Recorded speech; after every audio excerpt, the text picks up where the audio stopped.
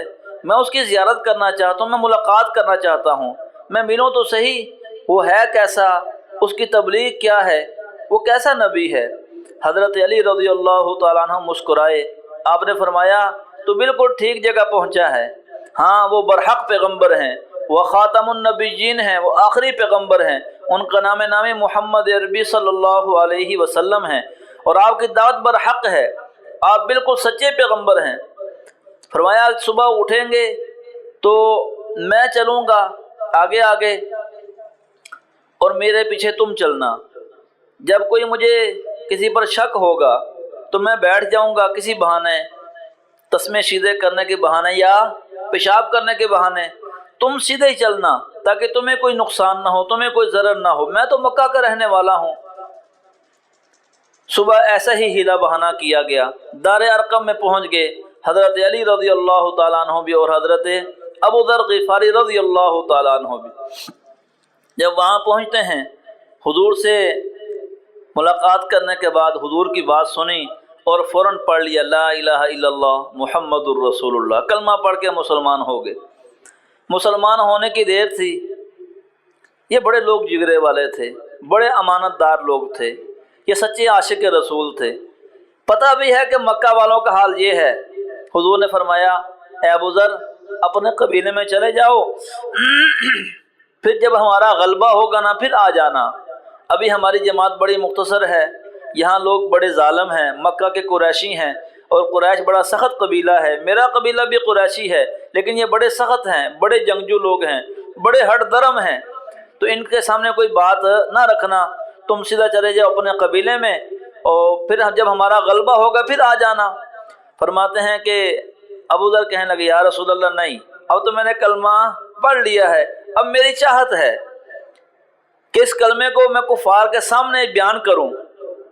حضور نے منع فرمایا، لیکن بعض مسلمان بڑے دلیر ہوا کرتے تھے، سیدھا چلے گئے مسجد حرام میں اور زور سے پڑھ دیا لا الہ الا اللہ محمد الرسول اللہ اشہد ان لا الہ الا اللہ وحدہ لا شریک لہ واشہد ان محمدا عبدہ ورسولہ۔ یہ کلمات پڑھنے تھے، دائیں جانب سے بائیں جانب سے آگے پیچھے کفار کا مجمع، ان کو اتنا مارا کہ نیچے گر گئے۔ حضرت عباس ابھی مسلمان نہیں ہوئے تھے رضی اللہ تعالیٰ عنہ، یہ حضور کے چچا ہیں، تشریف لائے، آپ کے اوپر لیٹ گئے اور فرمایا تم جانتے بھی ہو یہ کون ہے؟ تمہاری تجارت بند کر سکتا ہے، یہ قبیلہ غفار کا جنگجو آدمی ہے، اگر یہ ختم ہو گیا تمہاری تجارت ختم ہو جائے گی۔ ان لوگوں نے تجارت کی غرض سے ان کو چھوڑ دیا۔ اگلا روز ہوا، ابھی زخم تازہ ہیں، ابھی مار تازہ ہے، ہڈیاں لڑکھڑا رہی ہیں، زخم تازہ ہیں، لیکن پھر اگلے روز پھر یہی کام کر دیا، پھر ان لوگوں نے مارنا شروع کیا۔ پھر حضرت عباس رضی اللہ تعالیٰ عنہ نے آپ کو بچایا، پھر مدنی کریم آقا علیہ السلام کے پاس چلے گئے۔ حضور علیہ السلام نے فرمایا اے ابو ذر واپس چلا جا، اپنے قبیلے میں چلے جاؤ۔ ابو ذر رضی اللہ تعالیٰ عنہ یہ اپنے قبیلے میں چلے گئے، وہاں پر جا کر پہلے اپنے بھائی کو دعوت دی فوراً کہ وہ برحق پیغمبر ہیں، انہوں نے فوراً اسلام قبول کر لیا۔ پھر دونوں بھائیوں نے مل کے اپنی والدہ کو دعوت دی، ان کے والدہ بھی مشرف با اسلام ہوئیں، مسلمان ہو گئی۔ پھر ان دونوں بھائیوں نے اپنے قبیلے میں دعوت شروع کی، ان دونوں نے اپنے آدھے قبیلے کو مسلمان کر دیا۔ ان لوگوں نے مسلمان کیا تھا، میں اور آپ مل کر ایک دوسرے کو نمازی نہیں بنا سکتے۔ ان دو نوجوانوں نے مل کر آدھے قبیلے کو مسلمان کر دیا، لیکن میں اور آپ اپنے گھر کو نمازی نہیں بنا سکتے، اپنے گھر میں دین اسلام راج نہیں کر سکتے۔ جی مجبوری ہے جی، کیا کرے، بڑا مشکل ہے جی۔ مشکل تو یہ نہیں، مشکل وہ لوگ تھے، مشکل میں وہ لوگ تھے جن کو مارا پڑا کرتی تھی، پتہ نہیں کب موت آ جائے، اتنی مار پڑا کرتی تھی۔ تو مدنی کریم آقا علیہ السلام کا یہ جو دو واقعات سنائے گئے کہ آپ پر اسلام لانے والوں کا حال کیا ہوتا تھا، آپ کو ماننے والوں کا حال کیا ہوتا تھا، آپ پر اسلام لانے والوں کا حال کیا ہوتا تھا۔ اتنا مارا کرتے لوگ، اتنا مارا کرتے کہ لوگ شہید ہی کر دیا کرتے تھے۔ جیسے پہلے بیان ہوا کہ سب سے پہلی شہادت کس کی ہے اسلام میں؟ ایک عورت کی ہے، ان کا نام کیا ہے؟ حضرت سمیہ رضی اللہ تعالیٰ عنہ، اور وہ بوڑھی خاتون ہیں۔ صرف کس غرض سے شہید کیا گیا؟ اسلام لانے کی غرض سے شہید کیا گیا ہے۔ اس لیے میں اور آپ کو حکم یہ ہے، میں اور آپ کو آرڈر یہ ہے، بھائی اسلام پر چل کر دکھاؤ۔ اسلام لانا مشکل نہیں، چلنا مشکل ہے۔ اسلام لانا کوئی مشکل نہیں، لا الہ الا اللہ محمد الرسول اللہ پڑھ لیا، لیکن کلمہ پڑھنے کے بعد باقی احکامات لاگو ہوتے ہیں، محبت رسول لاگو ہوتی ہے، حضور کی سیرت لاگو ہوتی ہے۔ لیکن میں کہتا نہیں جی خیر صلی اللہ، بھائی خیر صلی اللہ نہیں ہے، آپ نے قرآن پاک نہیں پڑھا۔ قرآن پاک میں جا بجا آتا ہے ان الذین آمنوا وعملوا الصالحات لہم جنات النعیم، بے شک وہ لوگ جو ایمان لے کر آئے اور عمل صالح کیے اور نیک اعمال کیے۔ نیک اعمال کب کرو گے؟ جب حضور کی سیرت پر چلو گے۔ حضور کی سیرت سے ہٹ کر نیک اعمال نہیں ہو سکتے، حضور کی سیرت سے ہٹ کر آپ نماز نہیں پڑھ سکتے، حضور کے طریقے سے ہٹ کر آپ صدقہ خیرات نہیں کر سکتے، حضور کی سیرت سے ہٹ کر آپ کوئی اچھے بول نہیں بول سکتے۔ تو اس لیے حضور کی سیرت اپنانی پڑے گی، تب نیک اعمال قابل قبول ہوں گے۔ آپ کا کوئی عمل قابل قبول نہیں جب تک وہ مدنی کریم آقا علیہ الصلوۃ والسلام کی سیرت پر نہ ہوگا۔ اس لیے حضور کی سیرت پڑھو بھی، اور حضور کی سیرت پڑھنے کے بعد عمل بھی کرو۔ جب عمل کریں گے، فرمایا نا عمل سے بنتی ہے جنت بھی اور جہنم بھی۔ خاکی اپنی فطرت میں نہ نوری ہے نہ ناری ہے، انسان اپنی فطرت میں نہ یہ آگ والا ہے نہ یہ جنت والا ہے، بلکہ اس کے اعمال جو ہے نا، اس کے جو نیک اعمال ہیں وہ اس کو بنائیں گے جنتی یا جہنمی۔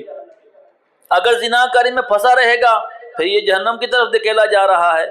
اگر زنا بھی کرے پھر کہے خیر صلی اللہ میں حضور کا امتی ہوں، خیر صلی اللہ جی میں تو بخشایا ہوں، خیر صلی اللہ، تو بھائی ہر شخص کہے گا کتنا بدھو آدمی ہے یار، کتنا بے وقوف آدمی ہے، زنا بھی کیے جا رہا ہے اور کہتا ہے کہ میں عاشق رسول بھی ہوں، میں جاؤں گا ہی جنت میں۔ بھائی ایسا نہیں ہوتا۔ شراب کی بوتل پر دودھ لکھنے سے شراب کی بوتل دودھ نہیں بن جایا کرتی، پیشاب کی بوتل پر دودھ لکھنے سے پیشاب دودھ نہیں بن جاتا۔ دودھ دودھ ہے، شراب شراب ہے، ہر چیز کا ایک اپنا درجہ ہے۔ رنگت دکھاتی ہے یہ دودھ ہے، اس بوتل میں دودھ ہے، کیوں؟ دودھ دکھائے گا میں سفید ہوں، شراب بتائے گی میں گدلی ہوں، پیشاب بتائے گا میرا رنگ کیسا ہے۔ اس لیے نام رکھنے سے انسان کا عمل نہیں بنتا، اس لیے فرمایا کہ عمل سے بنتی ہے زندگی، جنت بھی اور جہنم بھی۔ خاکی اپنی فطرت میں نہ نوری ہے نہ ناری۔ دعا ہے رب کائنات سے اللہ جل شانہ میں اور آپ کو مدنی کریم آقا علیہ الصلوۃ والسلام کی سیرت پر عمل پیرا ہونے کی توفیق عطا فرمائے۔ یہ حضور علیہ الصلوۃ والسلام کی سیرت ہے، دعا کرو اللہ ہم سب، ہمارے بچوں کو بھی، ہماری ماؤں بہنوں بیٹیوں کو حضور علیہ الصلوۃ والسلام کی سیرت پر چل کر اپنی زندگی بسر کرنے کی توفیق عطا فرمائے۔ وآخر دعوانا الحمد للہ رب العالمین۔